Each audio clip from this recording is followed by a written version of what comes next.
అలా వెంకటేశ్వర స్వామి వారికి రాత్రి దండలు ఒకలా వేస్తే తెల్లవారేటప్పటికి ఒకలా మారిపోయేవి.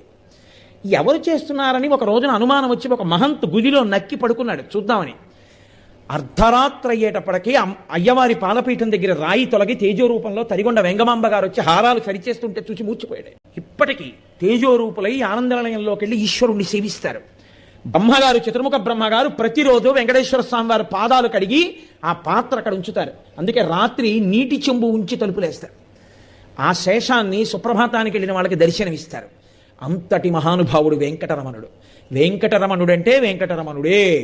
ఒకరా ఇద్దరా, ఎంతమందితో అనుబంధం. వారం రోజులు కాదు, కొన్ని నెలల పాటు వెంకటరమణుడు భక్తులు చెప్తూ వెడితే ఎన్ని యుగాలలో ఎంతమంది ఆ వెంకటాచల క్షేత్ర స్పర్శ చేత పునీతులయ్యారో, ఎంత ఆనందం పొందారో. ఇప్పటికీ నేను మీకు ఒక యథార్థం చెప్తాను.